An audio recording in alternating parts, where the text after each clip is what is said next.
It's 2025, the bull run is finally here, your bags are pumping, you feel euphoric, and you're ready to take profits from your crypto investments. But oh you realize you never actually learned how to take profit, and now you're left holding the bag, and all your hard work and waiting was for nothing. That would have been you, but not anymore. Now that you're here, I'm going to show you everything they need to know to take profits in crypto the right way and secure your funds before the market dumps. So here's what we'll cover: what it means to take profit in crypto, different strategies to maximize your gains, how to take profit and what currencies to convert it into, how to cash out to your bank account, various fees and taxes to watch for, and of course, the best ways to secure your profits. First, let's define what it means to take profit in crypto. Simply put, anytime you sell or swap one crypto for another, you're either taking a profit or a loss. But here's the thing, you need to understand the difference between paper profit and realized profit. Otherwise, you could end up losing everything. Paper profit is when the value of your crypto has increased, but you haven't actually sold any of it yet. It's just on paper, so the profit isn't guaranteed until you actually sell. Realized profit is when you actually sell your crypto and lock in your gains. Once you sell, the profit is real and pretty much in your hands. But how do you know when to sell your crypto for a profit? And this is a difficult question to answer because it really just depends on your goals. Now, of course, we all want to make the most money and reduce our risk at the same time. So this is my rule personally for when I sell my crypto for a profit. As long as I'm selling for more than what I initially bought it for, it's a win in my book. And as the saying goes, if it's good enough to take a screenshot, then it's good enough to take profit. And to be clear, there's no foolproof way to time the top of the market. If someone is telling you they know how to time the top of the market, they're simply lying to you. And the problem with waiting till the top of the market is you could end up waiting too long and then ride the wave back down to zero. This is exactly what I did with NFTs in 2021. I had $400,000 worth of NFTs. My initial investment was $10,000, and I literally rode the wave back down to $10,000. But there are different strategies that you can use to maximize your gains and reduce your risks, so let's talk about these strategies. First, you can sell all at once. This is the easiest profit-taking strategy in my experience, but that doesn't mean it's the best. So here's how it works. Let's say you buy one Bitcoin for $40,000, then the price doubles, so your one Bitcoin is worth $80,000. So you sell that one Bitcoin and you gain $40,000 in profit. The good thing about this method is that it's quick, simple, and guarantees you won't lose any of the profit you made so far. But the downside is that if the price keeps rising after you sell, you'll miss out on any additional gains. That's where the second strategy comes in, which is selling in portions, also known as scaling out. This allows you to sell portions of your portfolio at different price levels so that you can maximize your gains and reduce your risk at the same time. Here's how it works. Let's say you bought one Bitcoin for $40,000. Then you start selling smaller portions as the price continues to go up. First, you sell 0.25 Bitcoin when the price hits $80,000. That would give you $20,000.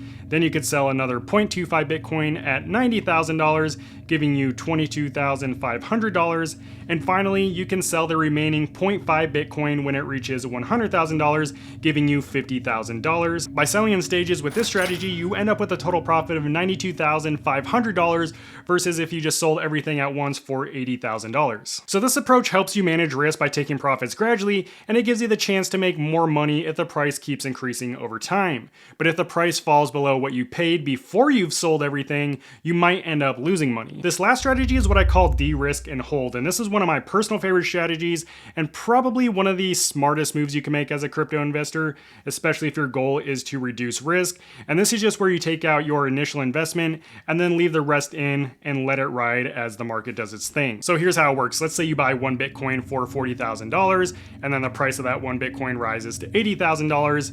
You sell half of your Bitcoin, giving you $40,000, which was your initial investment, and then you leave that other half of Bitcoin in the market to do its thing and then take your profit as you please. The pro to this strategy is that you securely recover your initial investment while still leaving some exposure to potential upside.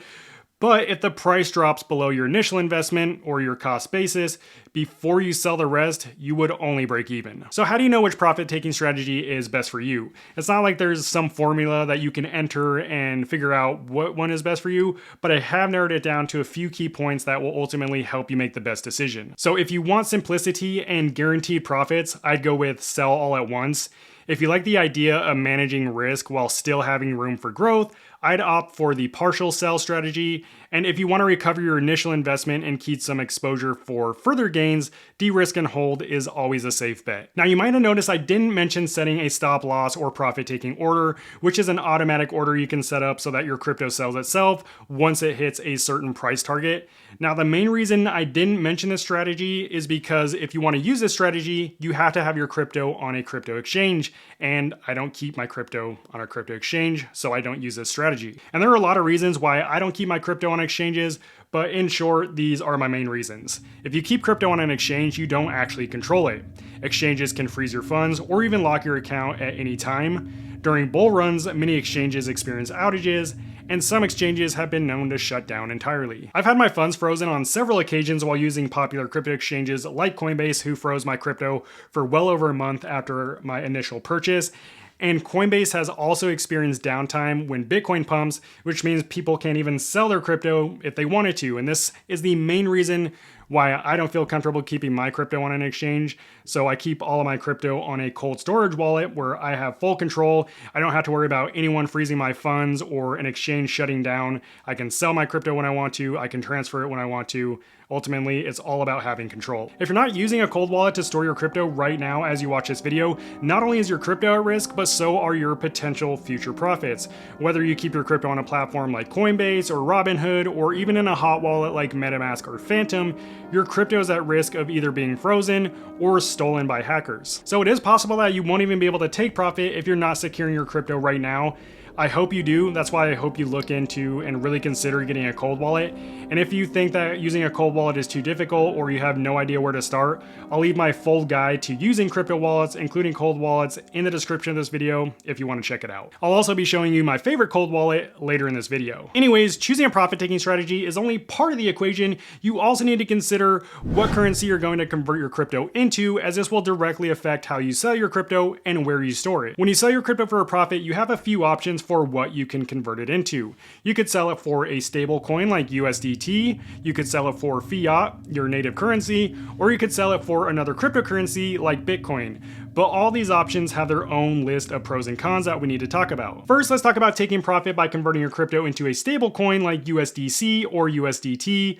Both USDC and USDT are somewhat pegged to the US dollar, so they're not as volatile as other cryptocurrencies. That means one USDT or one USDC should always equal about $1 US, which makes it a great option for taking profit and keeping it in crypto without having to worry about market volatility. For me though, I always choose USDT over USDC for one main reason. USDT is more commonly used in trading pairs than USDC, especially for highly volatile cryptocurrencies like meme coins. All that means is that USDT is easier to swap into than USDC, and in most cases, you're going to get the best bang for your buck if you swap into USDT. So converting your profits into stable coins like USDT can protect your gains from market volatility, offering stability and easier access to your funds. But stable coins aren't completely immune to volatility, as there have been a couple occasions where both USDT and USDC have depegged from the US dollar, but it's always recovered. Your next option for taking profit is converting your crypto into fiat, such as the US dollar. For example, here's everything I made from the last bull run. As you can see, I did pretty good for myself. This is usually done through crypto exchanges that support direct withdrawals to your bank account. However, as you'll see in a bit, this isn't the only option. This is a very straightforward method for taking profit, and it allows you to do things like pay your bills, pay down debt, buy a car, whatever you want to do with your profit.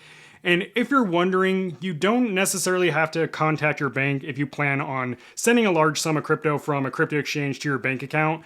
I talked to my bank and they said, just try it, and worst case, if it doesn't work, it'll just remain on the crypto exchange until you can figure something out. That said, there are limits to how much money you can withdraw from crypto exchanges, but in most cases, even with popular exchanges like Coinbase, Binance, or Kraken, they have a daily withdrawal limit of $100,000, so that's probably not anything that we need to worry about. So converting your crypto to fiat lets you use your profits for real-world things like paying off debt or buying a car, and it's the most secure option since you're no longer exposed to the volatility of the crypto market. However, by completely exiting crypto, you miss out on future investment opportunities and potential price gains if the crypto market continues to rise. The next option is converting your crypto into another cryptocurrency such as Bitcoin. Bitcoin is generally thought of as the safe haven in crypto. So when most people take profit, it's either in a stable coin like USDT or in something that might continue to benefit from the market going up like Bitcoin. But if the market crashes, then your new position in Bitcoin or whatever crypto you swap to could lose value just like the crypto you sold, so you're still exposed to market volatility. So how do you know which currency to convert your profits into? Well, here are some things that you might want to consider. If you want stability and easy access to your funds, then converting to a stable coin like USDT keeps your profits safe from market volatility while still staying in the crypto game. If you want to use your profits for expenses like bills or luxuries like buying a car, then you should just convert it to fiat. And lastly, if you want to stay in the market but still benefit from potential crypto pumps, converting to something like Bitcoin allows you to hold on to your gains while potentially growing your investment in a widely recognized cryptocurrency. But just be aware that every time you sell or swap crypto here in the US, that is considered a taxable event, which we're going to talk about later on when we touch on fees and taxes. But depending on which currency you take profit in, this will ultimately determine how you sell your crypto because there are multiple options for selling crypto. What a majority of people do because they have their crypto stored on an exchange, not knowing that it's a huge risk, they usually sell their crypto using a crypto exchange. There are also some people who store their crypto on a cold wallet until they're ready to take profit, and then they'll send it back to a crypto exchange where they sell and cash out. And this is a decent option, but if you go with this option, just understand that those risks that I mentioned earlier still apply. So your funds could potentially be frozen and you couldn't sell your crypto, or the exchange could experience downtime, or it could even shut down. But if you want to use an exchange to take profit, here's how you do it. And these steps work for basically any crypto exchange because they're all pretty similar. So first log into your crypto exchange, then go to your portfolio tab on whatever exchange you're using. I'm using Coinbase for this example. Then select the crypto you want to take profit from and decide how you want to take your profit, either in crypto or in fiat. If you're swapping your crypto for a stable coin or another crypto like Bitcoin, just choose convert, then choose the crypto you want to convert to, enter the amount you want to convert, and then tap convert now. Or if you sell your crypto for fiat, select the crypto that you want to sell, enter the amount you want to sell, and then tap sell now. After selling for fiat, if you want to send that cash to your bank, just tap the withdraw button, select your bank account that should be hooked up to your crypto exchange, and then wait a few days for the funds to reach your account. But in many cases, you don't need to send your crypto to an exchange to take profit. If you have your crypto in a cold wallet, like you should, then you can either swap or sell your crypto directly from your cold wallet. To demonstrate just how easy this is, I'm going to show you how I take profit using one of my favorite cold wallets, Tangem. So first, I open up the Tangem app on my phone. As you can see, I already have some crypto in my wallet. For this example, let's say I want to sell Solana for a stable coin like USDT. Here's how I do it. Select Solana in my wallet. Then I just go here and tap the swap button. Then enter the amount of Solana that I want to sell for USDT. My wallet will take a second to fetch the best rates, and then I just tap swap and hold my Tangem wallet up to my phone to approve the transaction.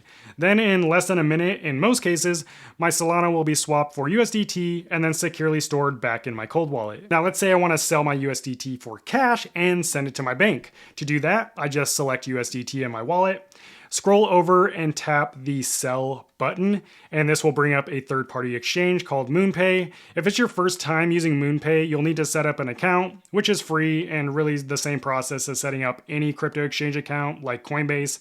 But once your account is set up, just enter the amount of crypto you want to sell, tap continue, choose your bank account, and then tap sell now. Your fiat will then be transferred to your bank account within a few days. The main benefit of selling or swapping your crypto directly in your cold wallet is that it's a lot more secure than keeping your crypto on an exchange and trying to do it there. But even if you use the swap and sell service in a cold wallet, in most cases you're still interacting directly with a centralized exchange, so you could still experience issues like that exchange experiencing downtime and not letting you sell your crypto. The good thing is that your crypto is still secured by the cold wallet. The bad thing is that you still might not be able to sell your crypto, so we need a backup plan in case this does happen. There's really only one alternative to selling or swapping your crypto using a centralized exchange, and that is to use a decentralized exchange, also known as a DEX.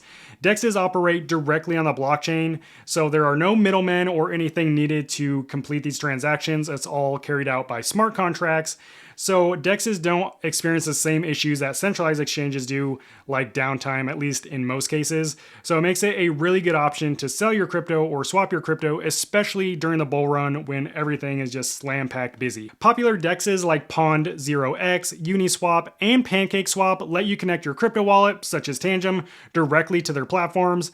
This allows you to swap one cryptocurrency for another, like trading your crypto for a stablecoin, without going through a centralized exchange. One downside to using a DEX is that you can't cash out your crypto directly to your bank account from the DEX itself. It's really only good for swapping one cryptocurrency for another cryptocurrency, but at least you can do that. You could swap into something like a stablecoin while you figure out how to get your crypto turned into cash. But the biggest downside to using a DEX is that you have to pay blockchain fees, and these fees are paid to basically people who use their computers and electricity to keep the network up and running, and the fees will vary depending on which blockchain network you're using. If you're using something like Solana, it's only going to cost you like a few cents. If you're using something like Ethereum during the height of the bull run, it could cost you hundreds of dollars just to complete a transaction. But blockchain fees aren't the only fees you need to consider. There are at least 3 other fees that I can think of that could potentially eat into your crypto profits. Crypto exchanges also have fees. Platforms like Coinbase or Binance charge when you buy, sell, or trade crypto. These fees usually range from 0.25 to 1.5% of the total transaction amount, depending on the exchange and transaction type. Next, we have what's called slippage fees. Slippage happens when the price of a crypto changes while your transaction is being processed, so you can end up paying a bit more or getting a little less than expected. This is more common with large orders or in times of high market volatility, like during a bull run. Of course, we can't forget about taxes. Now, tax laws vary depending on where you live, but here in the US, anytime you sell crypto or swap crypto, which is also considered a sale, it is a taxable event. And if you're buying or selling crypto as an investment, which most of us are, it's likely going to be taxed as short-term or long-term capital gains. So it is crucial that you report every single crypto transaction come tax season. So depending on your tax bracket, you could end up paying 12 to 35% of your total crypto profit to the government. And believe me, I get it, I'm with you. It's not fair, but it is the law. You can do whatever you want, or preferably do whatever your tax professional tells you to do, but I'm going to continue filing my crypto taxes. But if there's one thing that you take away from this video, it's super simple. Buy low, sell high. That's how you win. But you might not even get to take profit if you don't secure your crypto right now and get it into a cold wallet. So if you're not comfortable using a cold wallet yet, this next video will turn you into a pro. Or if you don't know how to choose the best cold wallet for you, this guide will show you exactly how to choose the best cold wallet. I'll see you in those next videos. God bless. Peace out.